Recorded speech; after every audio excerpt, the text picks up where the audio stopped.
All right, hello everyone and welcome. My name is Jeff Arnold, and I've been very blessed not only to be here, but to take the career path, I guess, less chosen. As Bob mentioned, I've had a CFI for about 15 years and taught a few, ground schools, meteorology classes at a community college there in Texas. Brief pilots, I think, gosh, for the last 13 years, and get to do the outreach stuff. So it's been a fun run, and this is really the highlight of our year. A couple of things that I want to talk about today. We're going to talk about aviation accidents, and we're going to look at some stats. We're going to take a look. I've got a quick pop quiz for you, and don't worry, it's true, false. I'll give you all the answers as well. We'll talk about why pilots call AC 9192, and then some of the resources and changes that we have on our site or that are upcoming. Before we get too deep into this, I want to ask you, how many of you, by a quick show of hands, how many of you today are comfortable with weather? Anyone? A couple of you? Okay. How many of you are comfortable with weather to the extent of taking a look at the weather and applying it to your flight and making a go or no-go decision? Why is there a difference in hands?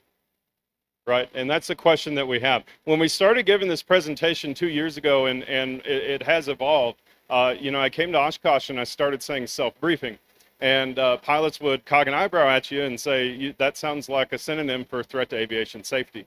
But when we start to really dig into it and peel away the layers of the logic behind it, self-briefing is really just another way of saying, learn the weather, right? One of the things that I want to talk about are, again, accident statistics. These are going to be primarily in the GA personal flight category. The bolded line says, VFR into IMC conditions continues to be the #1 cause of weather-related fatalities. You've all heard that before. The quote right below it that I have cited, you've probably heard before as well.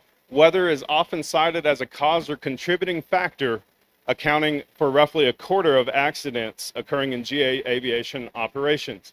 I want to go back to this bolded bullet point. VFR into IMC doesn't mean that you inadvertently flew into the clouds. And we see of the percentages of accidents that we have where IMC is involved, and when I say IMC, I'm talking about low visibilities, nighttime, cloud coverage, whatever. Anything that's going to limit your visibility or reduce your ability to see the horizon, the percentages are close to 80 to 90% fatal under those circumstances. Whereas, when we look at other weather phenomena, winds, wind shear, some of those other things, we're down in the 10-20 percentile range of fatal accidents, comparatively speaking. So this is the #1 killer of GA pilots, quite frankly. The reason why I put the quote here on the third bullet point here, I want to give you a little bit of context. When I started flight school in 2003, I heard that same quote. Weather's responsible in some way for a quarter of all GA operations. When I got my flight instructor certificate in 07, it was 25%. It's still 25%. So my question to all of you, when we consider the leaps in technology that we've had for the last 20 years, why haven't these numbers improved? We got iPhones in 07, we got ForeFlight and Garmin in, I think, 2012, somewhere in there. Now there are more EFBs on the App Store than I can shake a stick at. There are a ton of resources out there for pilots. The internet has exploded in the last 20 years.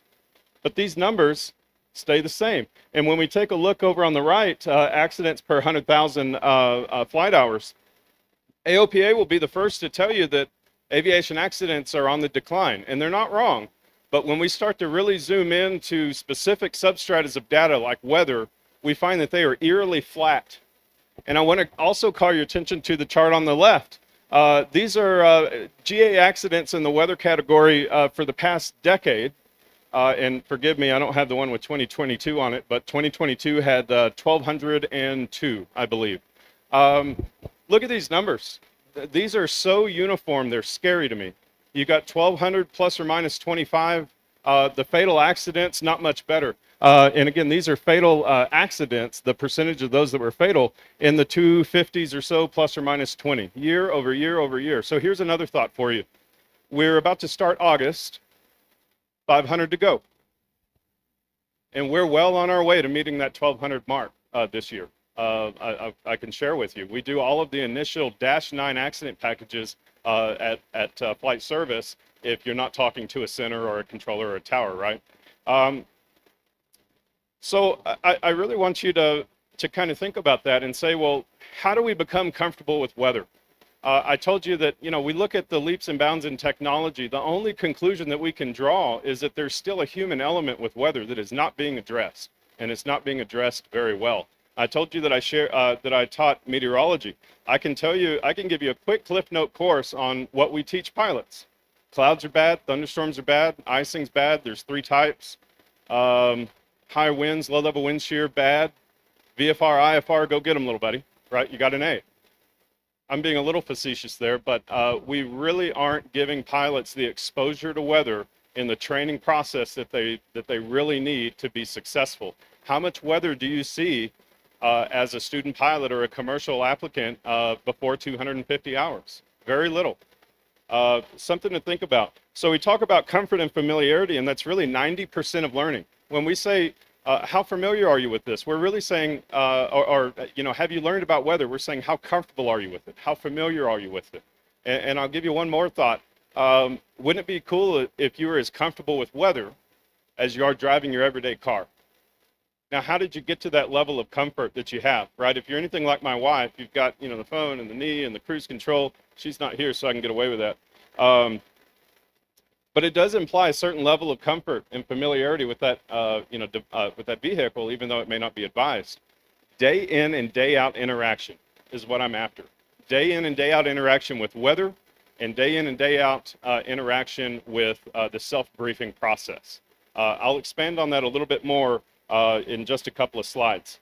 But the last thought that I want to say here, no one on these charts ever planned on being on these charts when they jumped in the airplane. I can say that definitively. And the reason why we look so heavily into weather accidents is because, for the most part, we can all agree that if we go far enough back in that decision chain, we could have maybe avoided it. So I told you there was a pop quiz coming, and it's, it's recorded, so it's graded. I'm kidding. True or false? The concept of a legal or a certified briefing is real and defined by the FAA. Anyone say true? One of you? Anyone say false? Okay. This is false. There is no such thing as a legal or certified briefing that, you know, this is the one that thou shalt have, to pardon the joke, but it doesn't exist, right? We move a little bit forward. A pilot needs to call Flight Service to be legal and compliant with 91-103, or what I like to call the Vegas regulation in the book, Pre-Flight Action, that says thou shalt be familiar with any and all available resources before you go fly. Anyone say true? You're correct. A call to Flight Service is not required, and we've all heard that old wives' tale from our instructors that say, you know, you have to have your voice on the tapes for the lawyers. Well, again, old wives' tale. This is a fun one. The FAA requires a self-briefing to be recorded or digitally logged as proof that it was conducted. What do you think? True? Anyone? False? This is also false. This one always gets a few, funny looks from the audience, and they say, well, wait just a minute. And we start to have the discussion of just because you can write it down on the back of a cocktail napkin, it doesn't mean you should. The FAA has described how a pilot can be compliant with that super vague 91-103 pre-flight action. Anyone say true? I've got you all conditioned. That is true. The FAA came out with definitive guidance on how to be compliant with 91-103. We'll talk about this in just a couple of slides. And lastly, and I'll answer this. As part of our modernization at Flight Service, we're getting rid of the briefers. Anyone say true? Okay, good. I'm here to say that the briefers are here to stay. We're 4 years into a 15-year contract with the FAA, and the briefers are part of that plan all the way through year 15. Year 16, I don't even know if the FAA knows, no offense. So we talk about, why do pilots call? And we ask this question every couple of years via survey, and I want to make myself very, very clear. I'm not here on a solicitation or a conversion campaign. If you like Garmin or ForeFlight or whoever you use, we are happy that you're happy, all right? But we do ask so that we make sure that we're providing the best service and for all the right reasons. The top 2 bullet points are what we've heard in the past. Again, I'm calling to be compliant with 91103. FAA document references tell me I have to call. We've gotten a lot of that language that hasn't been updated since the 80s updated. And a couple more down here. Last minute check for TFRs and NOTAMs. Hey, I've already looked at the weather. I need to know if anything changed, right? I got a briefing 2 hours ago. Great reason to call. Local area knowledge. Hey, your briefers have local area knowledge that we just can't get anywhere else. We heard you loud and clear on that. And so what we did, we took all of the information that we used to train our briefers and we encapsulated it into our interactive map. So now you can go and click on a state and it's going to have a drop-down menu that gives you a bunch of different categories, right? Texas, winter, summer, fall, dust storm weather, and you can click on that. You can read a couple bullet points, a couple paragraphs about the major weather makers, the topography, all the typical patterns that we can expect for that area of the country for that time of year. It's a very, very powerful tool, and that is exactly what we use to train our briefers. The last one I love. It's my favorite. Hey, Jeff, I got a briefing, and I'm calling to, for validation on my go or no-go decision. Or, hey, I don't know, I'm hemming and hawing, I need a second opinion. That's great. And the reason why it's great is because it means that the pilots are investing in self-briefing. I'll expand on that in just a second. Advisory Circular 9192. Again, this is the FAA's definitive guidance for how to be 91103 compliant. And it's going to go through flight planning, weather interpretation, risk identification, and mitigation. This is a hot Jeff Arnold sports opinion. I really wish that we would stop using the phrase risk identification and mitigation. It sounds like corporate language. And I bet if we started calling it, let's write down all the things that are trying to kill us today and avoid them, more pilots would take part in that process. Just an opinion. But again, my sales pitch on AC 9192, it was written by both pilots and briefers, and we were able to keep the lawyers out of it for the most part. It's 21 pages long, PDF. 5 of those are table contents, right, signatures. So you're looking at 16 pages of pretty light and easy reading. If you haven't, I can't recommend it enough. But really, the meat and potatoes of what I'm saying is it encourages pilots to use flight service, our phone services, in a consultative capacity when needed. Now, you're probably sitting there thinking, Jeff, it sounds like you're doing a hell of a job of talking yourself out of a job, right? It sounds like you're telling us not to call. And I want to re-emphasize, the way that our briefers are not going anywhere, but the way that they interact with the public will evolve and change as we go forward. I am keenly aware of the reputation that we have as weather readers. And how many of you have called in and had weather fired at you so fast that you maybe got 20% of it in one ear and out the other? Any hands? Usually most of the room. So we sat down and we said, how do we change this? How do we add value to what you're doing? And how do we also try and make an impact on the accident statistics that we just showed you a few slides ago? And the answer to this is pilots are going to have to get their hands dirty with weather. You're going to have to engage in and day out interaction with it. It is a very perishable skill. Remember, your local weatherman can be wrong 7 days a week and keep his job. We are not trying to turn you into meteorologists. And so what I'm saying is take a look at the weather, brief yourself, and when you have questions, not if, call us. And I think that you're going to find that you're going to have a much different interaction with that weather briefer when you call. So again, instead of you getting weather, from the fire hose, when you call, I'm telling everyone this week, tell the weather briefer that you have already looked at the weather and request an abbreviated briefing and say, I've looked at the weather. I have questions on X, Y, and Z. And you're going to have a much different conversation on the phone than what you've had in the past. They're going to address X, Y, and Z and kind of go from there. So I want to show you, again, I'm not going to tell you to engage in self-briefing without telling you how. And if you look in the back of AC 9192 Appendix B, you're going to find a sample self-briefing checklist. I really encourage you to go online, grab this checklist, and make it your own, right? Change it to your specific needs. And if you need a second set of eyes, send it to your FSDO rep, right? Ask your chief pilot, your flight instructor, hey, am I missing anything here? But we really want you to take a standardized approach to looking at the weather.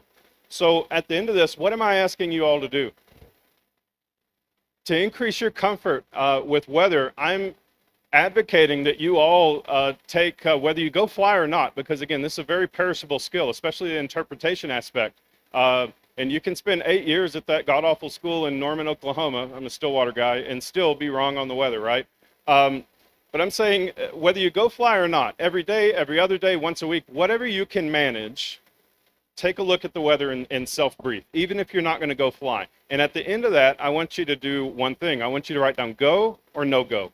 And then a couple hours later, if you remember, if you get a chance, take a look at the weather and see how it would have gone for you. There's tremendous value there.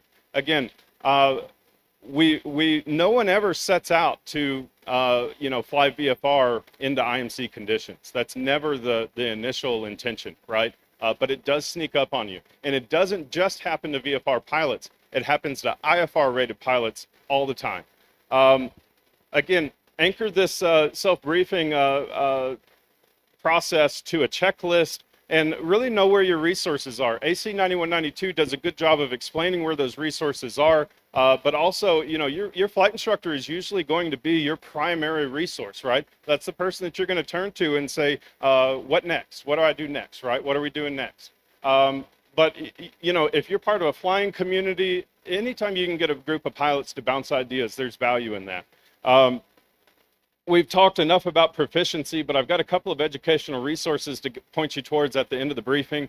And lastly, and this may seem silly, I get a couple of chuckles every time I say this, but when in doubt, sit it out.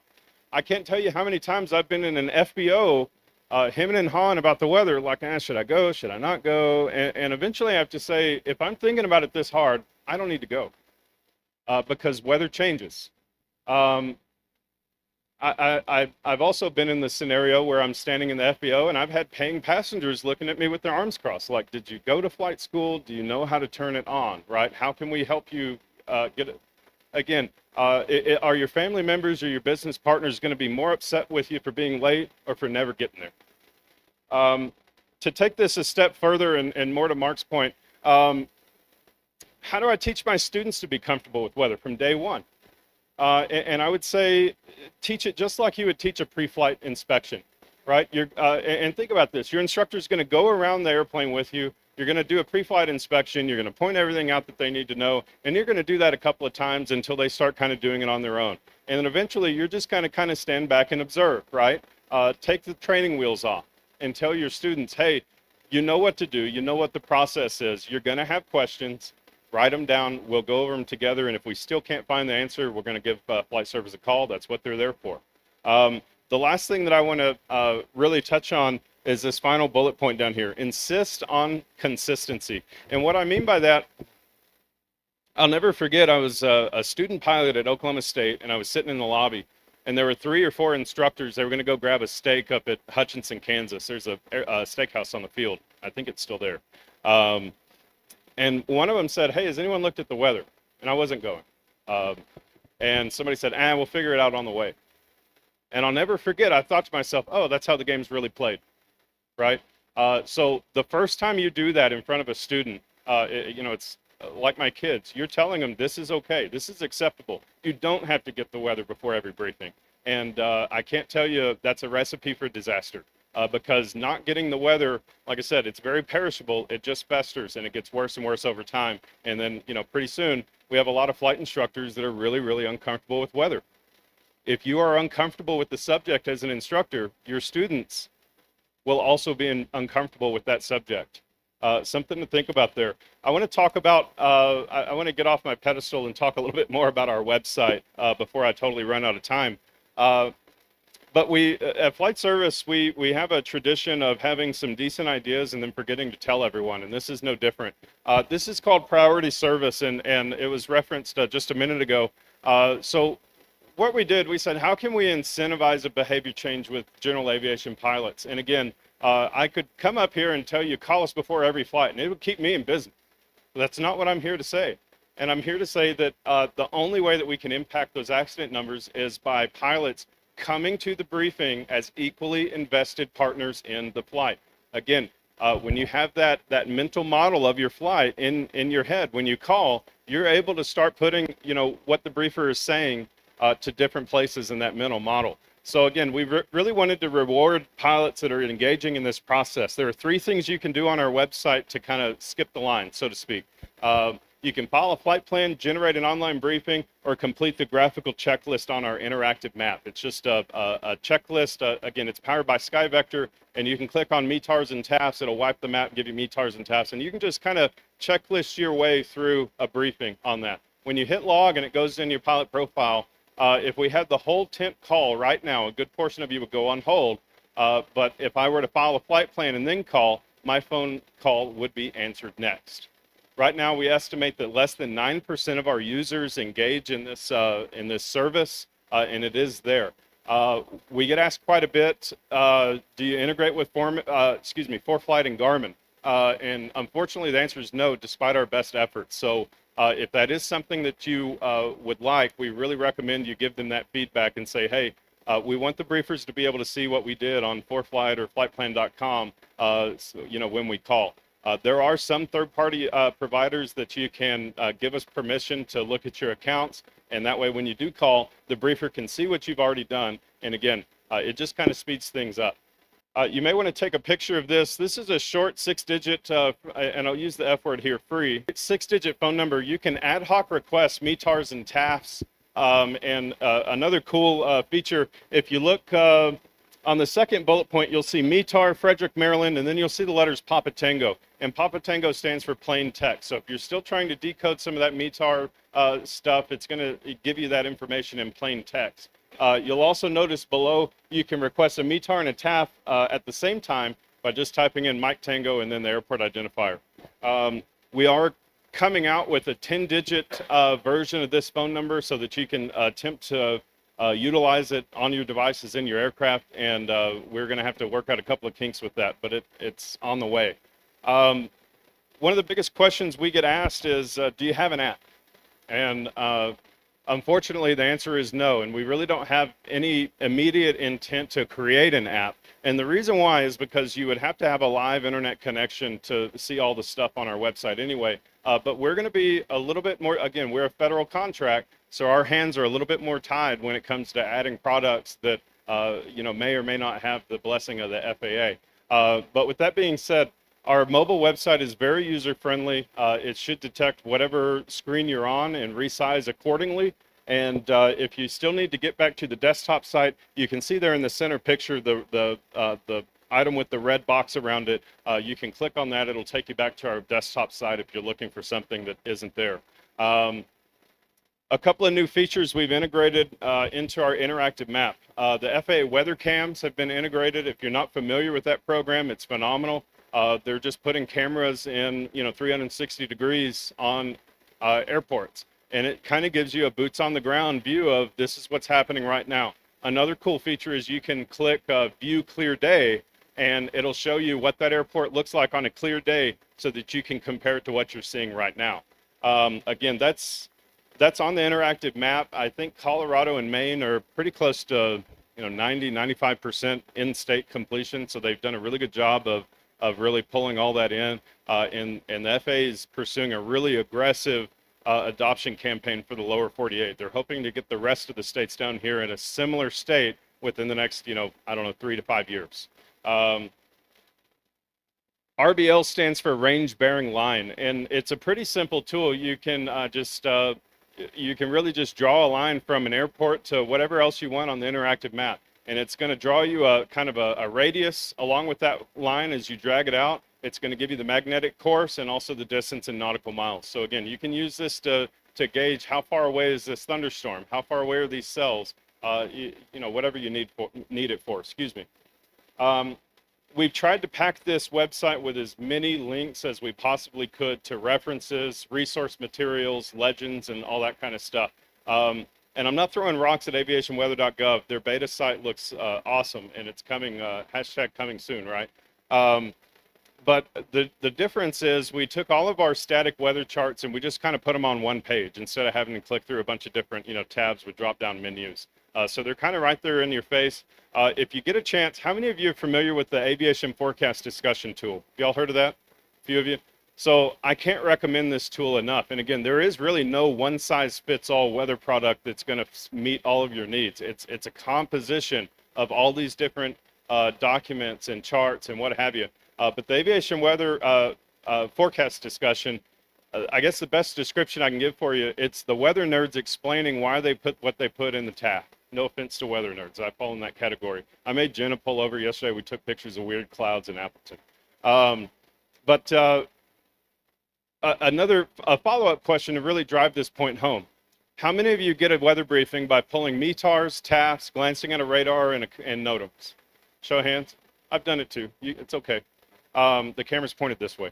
The problem with that, you may not be getting the full picture.